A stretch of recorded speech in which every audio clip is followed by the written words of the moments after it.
ఒక్క ఛాన్స్ అంటూ అధికారంలోకి వచ్చి రాష్ట్రంలో జగన్ రెడ్డి వినాశనం సృష్టించారని అనంతపురం అర్బన్ ఎమ్మెల్యే దగ్గుపాటి ప్రసాద్ విమర్శలు చేశారు. సుపరిపాలనలో తొలి అడుగు ఇంటింటికి కార్యక్రమాన్ని ఇవాళ అనంతపురం నగరంలో ప్రారంభించారు. 39వ డివిజన్ లక్ష్మీనగర్లో ఈ కార్యక్రమాన్ని ఎమ్మెల్యే ప్రారంభించి ఇంటింటికి వెళ్లి ఏడాది కాలంలో ప్రభుత్వం చేపట్టిన అభివృద్ధి సంక్షేమ కార్యక్రమాలను వివరించారు. అలాగే ప్రభుత్వ పనితీరుపై ప్రజాస్పందనను తెలుసుకున్నారు. ఈ సందర్భంగా ఎమ్మెల్యే దగ్గుపాటి మాట్లాడుతూ ప్రజలకు మాయమాటలు చెప్పి అధికారంలోకి వచ్చిన జగన్ రెడ్డి 5 ఏళ్ల పాటు రాష్ట్రాన్ని సర్వనాశనం చేస్తే ప్రస్తుతం ముఖ్యమంత్రి చంద్రబాబు రాష్ట్రాన్ని మళ్లీ గాడిలో పెట్టారన్నారు. ఈ ఏడాది కాలంలోనే 9 లక్షల కోట్లకు పైగా పెట్టుబడులు తీసుకొచ్చారని 8.5 లక్షల ఉద్యోగాలు కల్పించారన్నారు. రానున్న 4 ఏళ్లలో మొత్తం 25 లక్షల ఉద్యోగాలు కల్పనే లక్ష్యంగా ప్రభుత్వం పనిచేస్తోందన్నారు. అనంతపురం జిల్లాలో 5 లక్షల ఉద్యోగాలు ఖచ్చితంగా కల్పిస్తామని ఎమ్మెల్యే దగ్గుపాటి స్పష్టం చేశారు.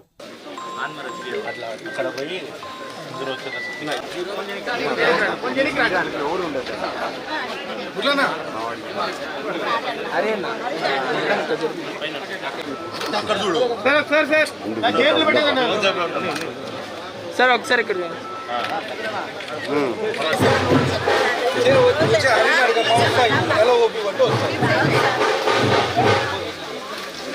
సుపరిపాలనలో తొలి అడుగులో భాగంగా ఈ కార్యక్రమం ఏర్పాటు చేయడం జరిగింది. ఇక్కడ ఈ సంవత్సరం కాలంలో మేము ఏం వర్క్ చేశాము, రాష్ట్రంలో సాధించిన ప్రగతి ఏంటి, మా ముఖ్యమంత్రి నారా చంద్రబాబు నాయుడు గారు ఈ సంవత్సరం కాలంలో తెచ్చిన ఇండస్ట్రీస్ ఏంటి, ఇవన్నీ ప్రజలకు తెలపాలనే భాగంగా ఇక్కడ రావడం జరిగింది. గతంలో మేము 2014-19లో అనేకమైనటువంటి కార్యక్రమాలు చేసి మేము ప్రజల్లోకి విస్తృతంగా ప్రచారం చేయలేకపోయాము. దాంట్లో భాగంగా జగన్మోహన్ రెడ్డి 2019లో అబద్ధాలు చెప్పి ఒక ఛాన్స్ ఇవ్వమని చెప్పేసి చేపట్టడం జరిగింది.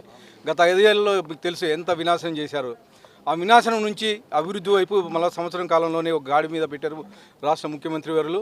దానిలో భాగంగా ఇంటింటికి తిరిగి మేము ఈ సంవత్సరం కాలంలో చేసిన ప్రగతి, ముఖ్యంగా ఫస్ట్ తొలి 5 సంతకాల్లో పెన్షన్ పంపిణీ కార్యక్రమం 3,000 రూపాయల నుంచి 4,000 రూపాయలు పెంచడం జరిగింది. ఫస్ట్ తొలి 5 సంతకాల్లోనూ గత 5 ఏళ్లలో 2,000 రూపాయల నుంచి 3,000 రూపాయలు పెంచడానికి దాదాపు 4-5 ఏళ్ళు తీసుకున్నారు.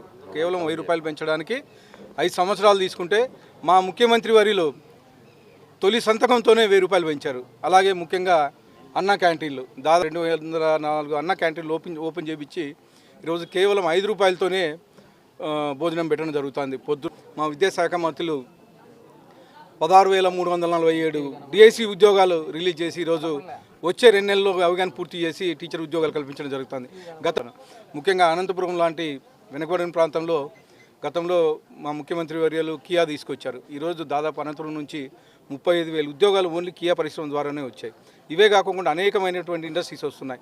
సోలార్ అయితే ఏమి, తర్వాత విండ్ మిల్స్ అయితే ఏమి, తర్వాత డిఫెన్స్ ఇండస్ట్రీస్ అయితే ఏమి, ఇవన్నీ అనంతపురంలో వస్తున్నాయి.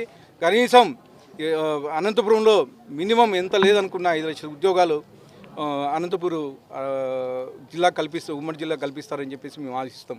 ఇవే కాకుండా అనేకమైనటువంటి డెవలప్మెంట్, ముఖ్యంగా పోలవరం గతంలో ఎంత నాశనం చేశారు, కానీ ఈరోజు 14,000 కోట్ల రూపాయలు మళ్ళీ సెంట్రల్ గవర్నమెంట్ నుంచి తీసుకొచ్చేసి మళ్ళీ పోలవరం మొదలుపెట్టారు.